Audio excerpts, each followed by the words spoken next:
Hi, I'm Kevin Cummings. At Investors Bank, we believe in helping our local neighborhoods and improving the lives of all we serve. We're a different bank that makes a difference for our employees, clients, and communities. That's why we're proud to support public television and the programming produced by the CAUCUS Educational Corporation. This special edition of One-on-One with Steve Adubato is brought to you from the Tisch WNET studios at Lincoln Center. Funding has been provided by Investors Bank, Holy Name Medical Center in Teaneck, New Jersey. Healing begins here. GUARINI Institute for Government and Leadership at St. Peter's University. The Turrell Fund, supporting right from the start NJ. United Airlines. The Northward Center. And by New Jersey Sharing Network, dedicated to saving lives through organ and tissue donation. Promotional support provided by The Record, North Jersey's trusted source, and northjersey.com. And by Meadowlands Regional Chamber, building essential connections that drive business growth. This is One-on-One. I'm an equal American just like you are. The jobs of tomorrow are not the jobs of yesterday. Look at this. You got this? Here it is, man. Look at that. Life without dance is boring. I don't care how good you are or how good you think you are, there is always something to learn. Do you enjoy talking politics? No. People call me because they feel nobody's paying attention. Our culture, I don't think, has ever been tested the way it's being tested right now. Such a good question. High five. Welcome to my favorite studio in the world. It'll be yours soon, too. This is the Tisch WNET studio here in the heart of New York City at Lincoln Center. It is my pleasure to introduce Sara Chipps, who is the Chief Executive Officer of Jewelbots, friendship bracelets, right? Yes. Help us understand this, and let's immediately talk about what they are, Jewelbots, and also talk about, there's a whole educational thing with young girls. Yeah, well, everything in our world is smart now, right? We have smartphones and smart homes. So at Jewelbots, we've been working on smart friendship bracelets as a way to inspire young girls to start coding. And the Describe coding for, I think I know what it is. What is coding? So coding is the way we tell computers what to do. So when I go to a website or when you pay your taxes online or even the things that live in our homes like our Alexas, they have code on them. And so it's becoming increasingly a big part of our jobs. To write the code? To write the code. You have to, okay, the skill set to write code, creative, analytical, strategic. Help me understand this. Is it mathematical or no? Everyone thinks that. I thought that. Yeah, I think that's what's a really big misconception. And something that the programmer community's done is convince people it's really hard and you have to be really good at math. And of course, like any job, there's the really hard part of it. Like there are some people that work on Wall Street that are quants and they have to be very good at math. The what? The quants. I mean, quantitatively, and their analysis quantitatively. Never mind, I know what I'm talking about. They're the people that make the money happen. Okay. Well, then how do you learn to code? How does our daughter, I told you, Olivia is 7 as we're doing this show, she was fascinated by the whole thing. She's like, well, how do I code? Yeah. So the way these work, so we talked to a lot of girls just like your daughter. We talked to about 200 girls, and we were like, what Focus group of 200 girls? Yes. Go ahead. And we said, what would be exciting to you? Like, what would make you want to code? Because coding is boring. And what we heard from them is their friends are the most important things in their world. So we were like, all right, what if we made a bracelet that lit up when your friends were nearby? And they would be like, how do I get that? And so that's what we built. And when they plug it into their computers, they can go to our website and look at a video, and it teaches them how to write code for their bracelet. So they can say, if Stacy's in the room and Haley's in the room, then all of our bracelets should be rainbow colors. And they can write that, and they can upload it onto the device. There it is. Now, it's flashing. Yeah. And it means what? So right now it's flashing, which means it's looking for other Jewelbots that are nearby. This is how I pair my Jewelbot with another friend. So if there was another friend nearby, we could pick a friendship color. We could say, every time our bracelets are together, they should be red. And then whenever we're in the same room, our bracelets will be red. And we can use them to send each other secret messages. Such as? Like girls, what I found is they like to come up with their own languages. So they'll be like, they'll be like, if I send you 2 buzzes, that means the teacher is looking at you and you need to pretend to be doing your test. Oh, come on. We're PBS. We advocate educational excellence and hard work. Which is... That's just an hypothetical, is what you meant. Yes, I want to clarify that. So they're able to send messages, and you have to code in order to do it. But I'm curious, whether it's our daughter or anyone else, but our daughter happens to FaceTime our cousins a lot. Yeah. If they had this, could they communicate differently?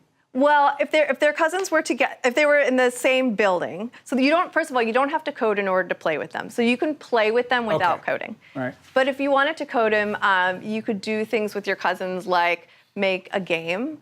You can make games for them. You could make it so when you're with certain cousins, they're like one color, and when you're with other cousins, they're another color. And when you're all together, they do different things. It's really fun for them. Let me ask you your background, because you were featured on American Masters. They featured entrepreneurs, right? Yes. I'm curious about this for you. Your fascination with coding. Well, I'm a software engineer, and I've been doing it for a long time. And I started when I was a little older than your daughter. No. Yes. Where, how? Because you're from New Jersey. New Jersey. I was homeschooled. I'm not saying it's not possible in New Jersey. I didn't mean to say that. You're homeschooled. Go ahead. I was homeschooled, and I didn't have any friends when I was little. So I figured out that my computer could dial into other computers, and I could talk to people online. And that was so cool to me.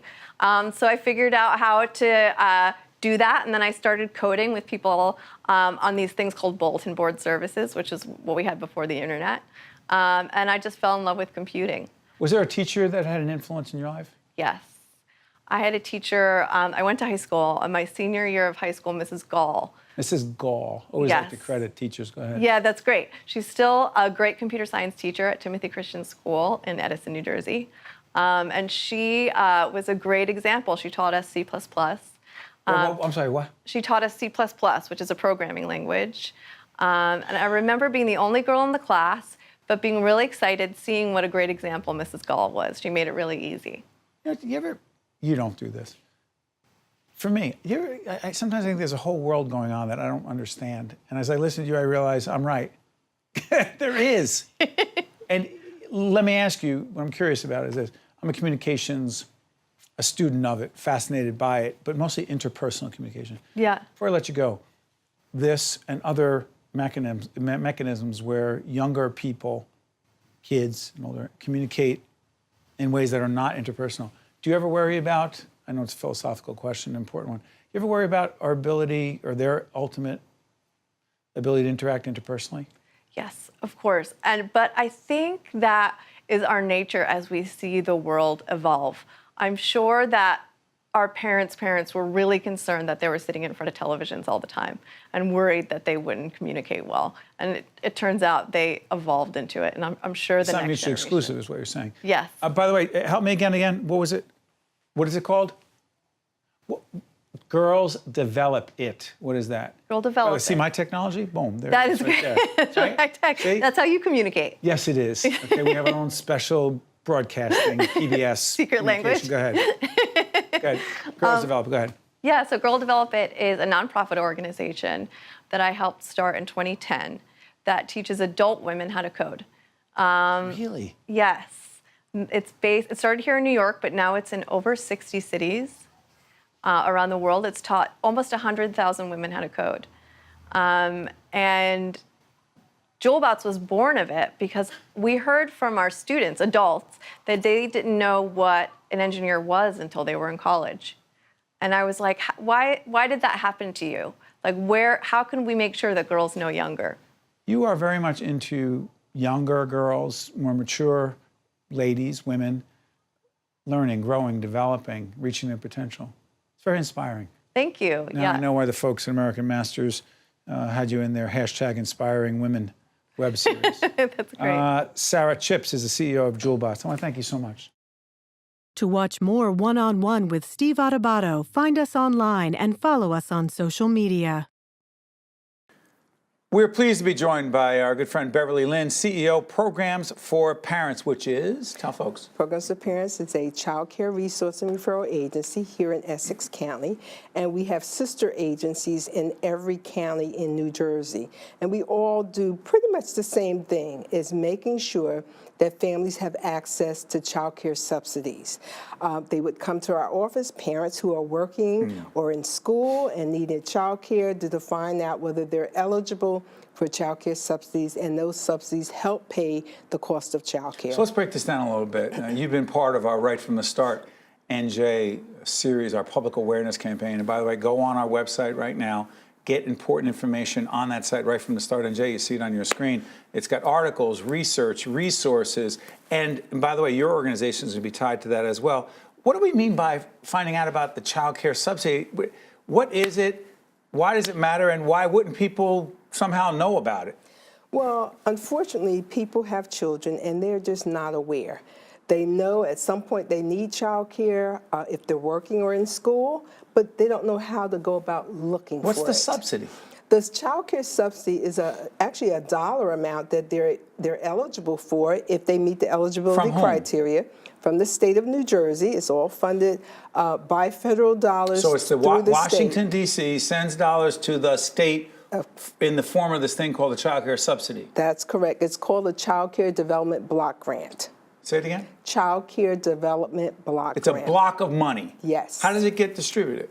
It's distributed based on some allocations that the state makes. And of course, Essex is the largest county in the state.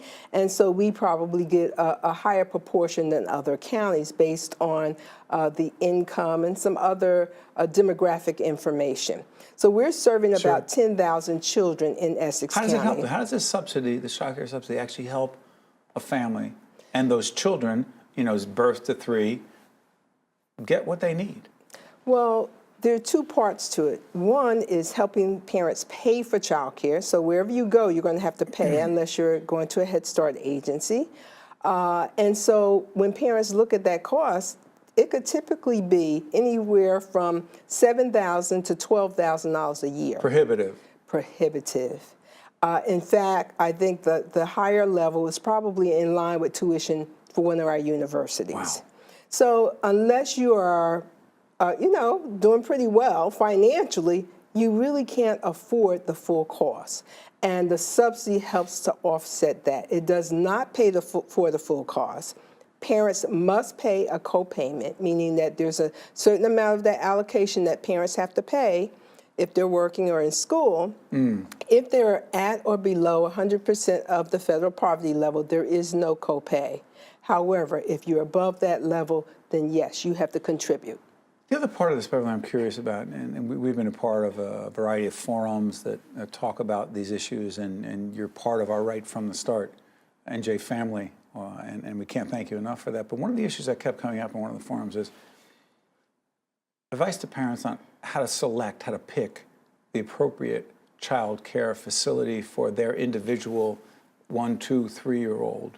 How do they do it? Well, there's several options. One, if they call our agency, we will give them information about what to look for. By the way, your agency will be listed on Right from the Start NJ, so go ahead, keep talking. So we'll actually give you a checklist, questions to ask. Such as? Well, one of the questions is, although most centers are licensed, parents need to ask that question. Are you licensed? Is your center licensed? Is your center licensed? Where can I find out more information about your track record? So the child care center's records in terms of their licensing status is now online. Is it public information? Public information. Someone says, well, listen, that's private. That's just not true. That is not true. You can go online to Department of Children and Families and... Excuse me, there is something called the New Jersey Department of, is it the office or department? It's the Office of Licensing in the Department of Children and Families. By the way, the Department of Children and Families, we're doing this program after Governor Murphy has become Governor Murphy. There is a new head of that particular agency dealing with families and children, if you will. That agency, that new member of the governor's administration will be highlighted and also be interviewed as part of this series Right from the Start. NJ, do you think it's very difficult, Beverly, for parents who are dealing with a whole range of issues to understand the government agency to go to the website. How do I find out this? Where do I get? It can be very confusing, and a lot of times parents don't know where to go. So what do they do? They use their own judgment. They rely on their friends to tell them what to do. A lot of parents find out about us by word of mouth, although we're out telling people about the program and sharing information with families. They still don't know about it until it's time for there's a need for the services. You know, one of the other issues that we didn't get a chance to talk about, well, we talked about it a little bit in our forum, our Right from the Start NJ forum, but I want you to talk a little bit more about professional development for child care workers. What does it, you're talking about training? That's what it is, training and... What's required, what's needed? Well, for infant toddler programs, there are no real requirements for classroom teachers. I have to say that preferably people are hiring high school, folks with high school diploma. Preferably. Isn't it required? A high school diploma is not required to work in the infant toddler classroom. Now, of course, if you meet some higher standard, Early Head Start, there are higher standards. Because that's a federal program? Because it's federally funded. For centers that are participating in Grow NJ Kids. Grow NJ Kids, it'll be on our website. What's required there? They are required to have a CDA, which is a Child Development Associate Credential. It's a credentialing program, but it's a national credentialing Yeah, but you know, it's interesting. Beyond all this credentialing, if you will, what I'm curious about is, what are the skills, Beverly, what are the actual skills that a quality child care professional would need to help a 2-year-old, a 3-year-old, a 1-year-old? What do they need? Well, they certainly have to have an understanding of child development. And I would even say a lot of information about brain development, because we talked earlier about brain development. It's been a big part of the discussion. How would a child care professional know about brain development? Because they would actually attend classes. Now, my agency also has a program called New Jersey First Steps. New Jersey First Steps. And that is a professional development program, and we also provide technical assistance in the northern region of the state. So we're covering Essex, Hudson, Passaic, Bergen, Morris, Sussex, and Warren counties.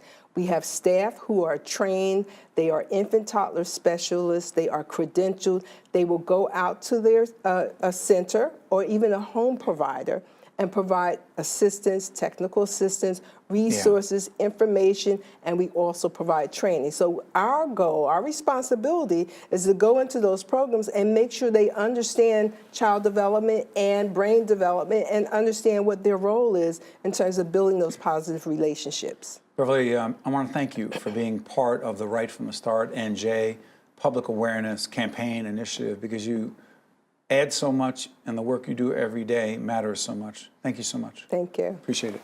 We'll be right back right after this. To watch more One-on-One with Steve Adubato, find us online and follow us on social media.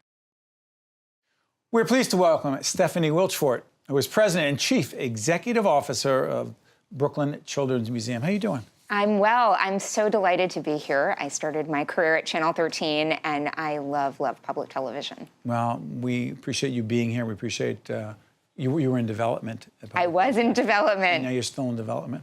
Always in development, always in fundraising. Yes, same here.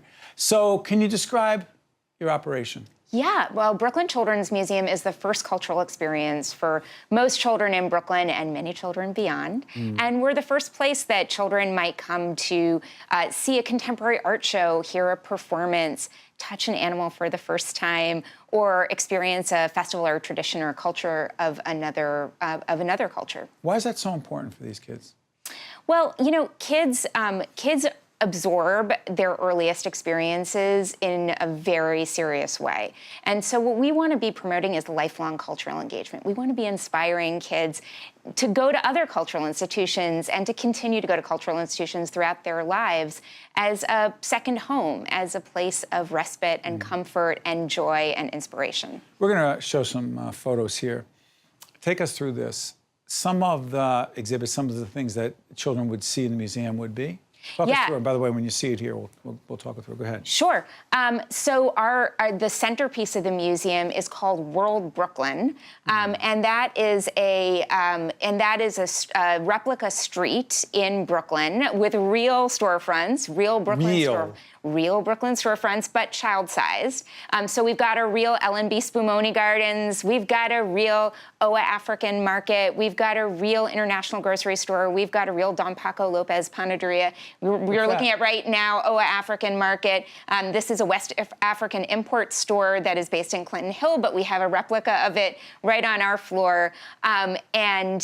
This is a great way for kids to experience cultures of Brooklyn and cultures of the world at their level, at their size, in a touch way, in an interactive way. And it's super fun because you're actually in a store, and kids love being in stores and pretending they're shopkeepers and pretending they're customers. We've got an amazing area for very young children, ages 0 to 5. That is called Totally Tots, and it is Totally Tots, and it is a sensory immersion area. You've got touch experiences and listening experiences and smell experiences and a sand table and a water table. Is that the science area, or is that a different area? Oh, that's a different area. You're thinking of Neighborhood Nature and the Science Inquiry Center. Oh, you did that fast. Say it again. Neighborhood Nature and the Science Inquiry Center. Go ahead. What goes on there? And that is that? That is that. That's our greenhouse. We planted radishes recently in the greenhouse. We have a real greenhouse. In a museum? In a museum.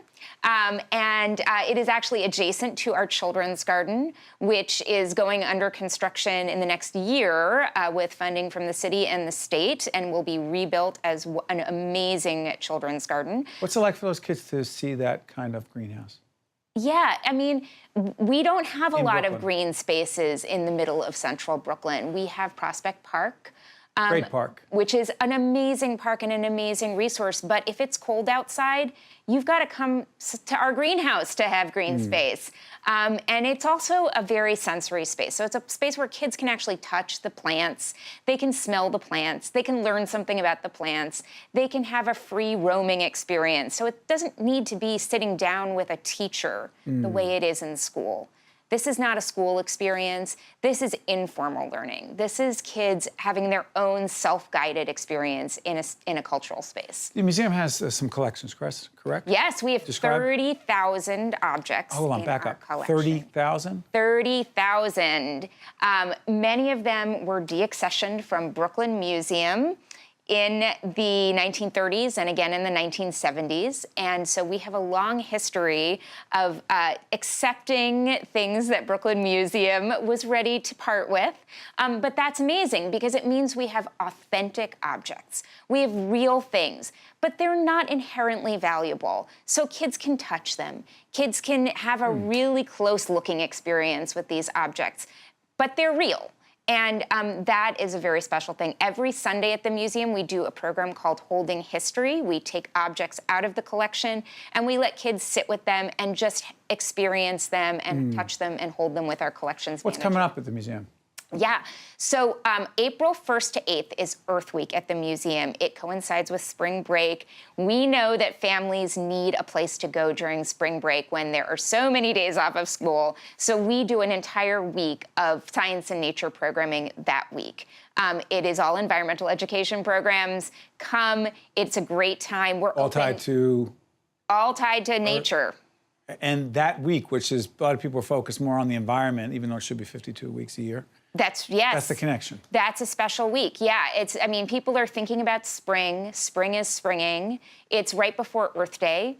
And it is this moment where families really need us. They really need a place to be during those days. By the way, real quick, what's the connection with Investors Bank, which, to disclose, has been a big supporter of our series in public broadcasting? Yeah, Investors Bank is an amazing community supporter of our work. They fund free access programs for families.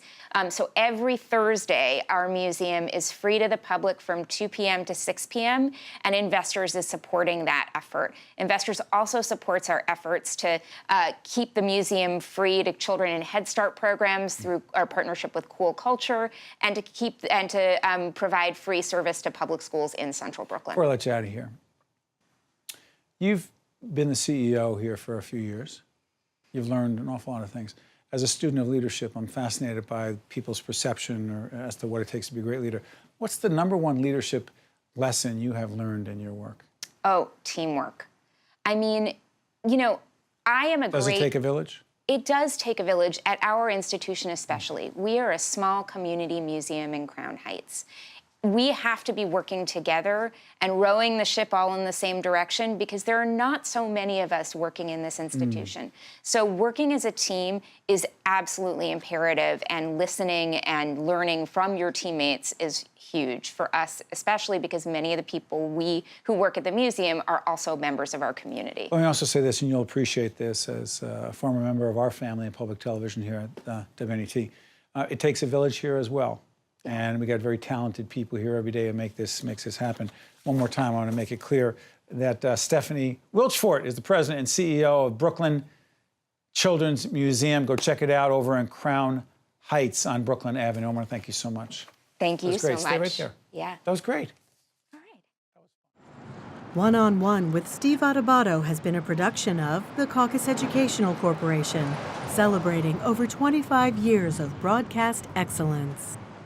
This special edition of One-on-One with Steve Adubato is brought to you from the Tisch WNET studios at Lincoln Center. Funding has been provided by Investors Bank, Holy Name Medical Center in Teaneck, New Jersey, Guarini Institute for Government and Leadership at St. Peter's University, the Turl Fund, supporting right from the start NJ, United Airlines, the Northward Center, and by New Jersey Sharing Network.